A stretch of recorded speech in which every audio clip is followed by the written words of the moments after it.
Hi, I'm Bob Bowen. I'm with the Mandt system in America, and in addition to my work with the Mandt system, I'm also an adjunct assistant professor of psychiatry at the University of Rochester. I do research in positive behavior support and how we can use positive behavior support informed by a knowledge of trauma to change the culture of organizations. In 1990, there was an article that was written by several people. I think 6 or 7 got together, and then in 2007, they reimagined what positive behavior support should look like. That term is really fairly new, being first coined in that 1990 article. And putting it down into a nutshell, positive behavior support should result in improving the quality of life of people that we serve. If it doesn't improve the quality of their lives, it's not positive. It has to be something that is measurable, where a person can say, my life is better today than it was last year or the year before last. Positive behavior support also focuses on changing the antecedent conditions that precede the behavior rather than looking at the consequences. The things that I learned 30 years ago were to focus on the consequences of behavior and make the current consequence no longer functional for the purpose. Positive behavior support says that doesn't work. And one of the questions that we ask staff when we do training is this: when you were growing up as a kid, were you punished? And most staff will say yes. And then we ask them, how many of you got sneakier?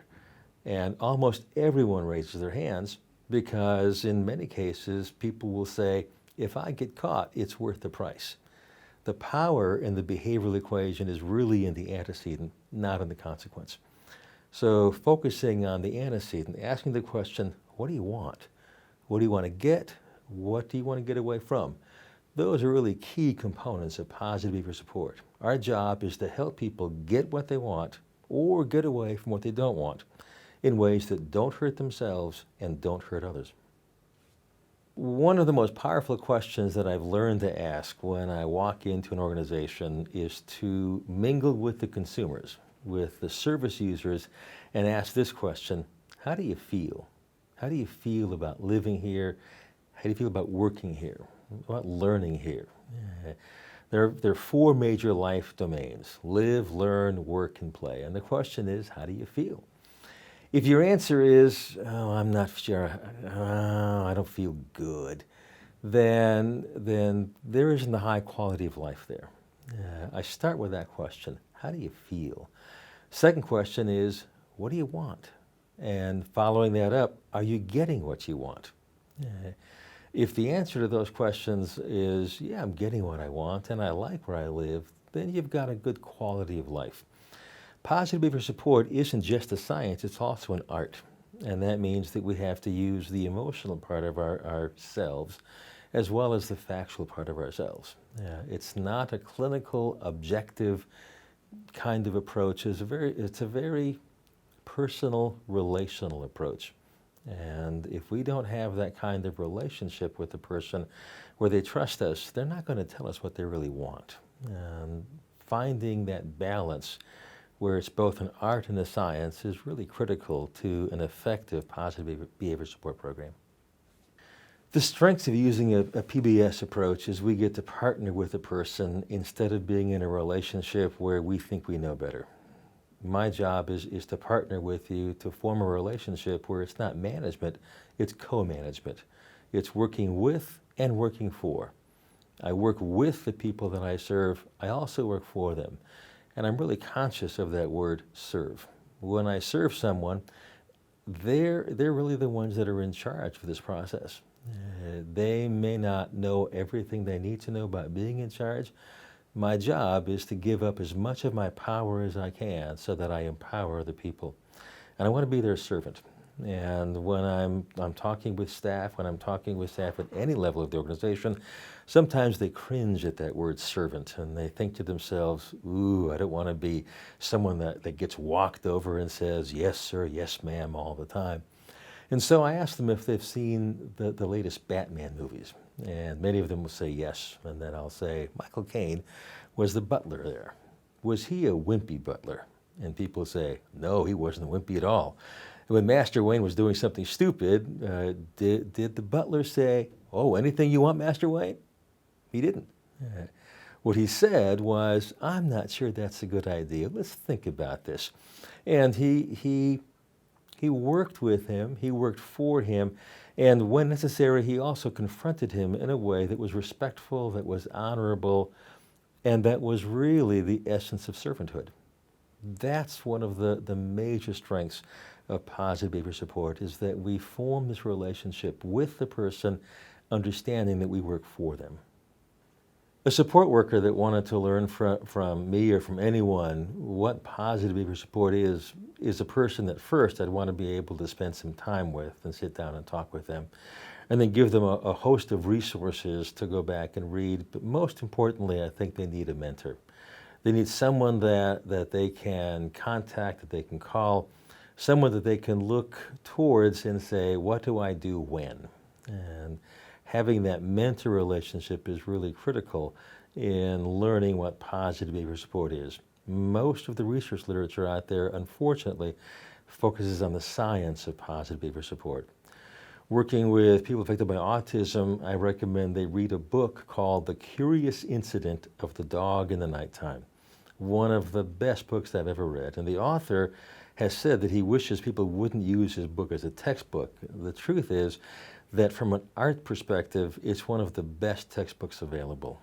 It is excellent at understanding what people sense when they're affected by autism. It represents the inner reality of many of the people that I've worked with who have read that book and are themselves affected by autism, and have said, this book really gets it. I would find resources for them that they could watch. A movie, for instance, called I Am Sam is an excellent movie. And finding ways to show people the art of positive behavior support is as important as showing them the science of positive behavior support. When I'm assessing the question, what does good look like in a positive behavior support plan, I go back to the time that I served on Ohio's Positive Behavior Support Advisory Committee in America. I served on that committee for 7 years. And part of my responsibility was to look at positive behavior support plans. And I saw many plans that had the words positive behavior support on the mastheading, and there was nothing positive and nothing supportive. So the question that I start with is, what does this plan add to the quality of life of the individual? If it doesn't add anything to the quality of life, it doesn't do that. The second question is, how do we support the person? Many plans will support the behavior without supporting the person. So the question is, who are you? We have to really be able to answer that question, who are you? What do you want? And then find a way to write that down within the plan in a way that conveys the essence of who the person is on paper. That's hard to do. And to do that, we really have to form that relationship with the person where we walk in their shoes. We see life through their eyes, and we practice the art of empathy, which is something that many people in behavioral circles don't do well. Building that empathic relationship, finding a way to look at life through your eyes and experience walking through life in your shoes is a really critical element of part of a positive behavior support plan. The difficulty is that we don't know how to measure that. There was an article written back in 1999, I think, that said that people who had a low quality of life were people who had few friends, were people that experienced pain, were people whose lives were not predictable. Those are the basic three elements that if we can improve predictability within a positive behavior support plan, if we can minimize pain within a positive behavior support plan by doing a good job of a medical assessment, if we can find ways to empower people, if we can find ways to build relationships, especially unpaid relationships, those are really critical elements in building positive behavior support. So finding ways to measure the effectiveness of positive behavior support is something that we need to get better at. Unfortunately, most documentation measures the absence of a negative. How many times didn't the person do the target behavior? How many times didn't they hurt themselves? How many times didn't they hit someone else? How many times didn't they get restraint?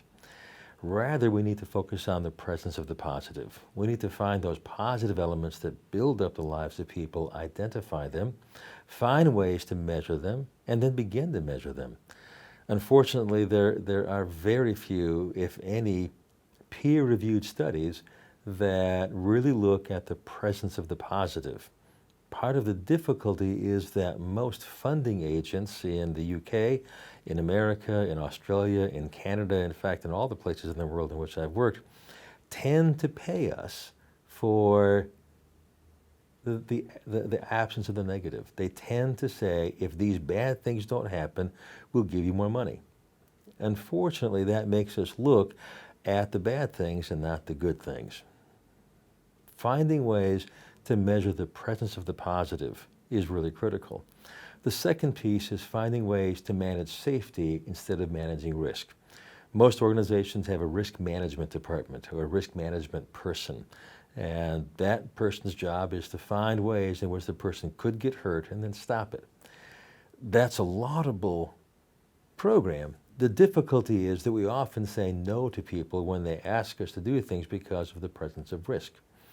The question, though, is where is the presence of safety? If we can manage safety, if we can find ways to measure safety and what builds safety, and then look at it from a managing safety perspective instead of a managing risk perspective, that is a key data point. Finding those data points, the presence of the positive and managing safety, are two very important elements in any data collection system.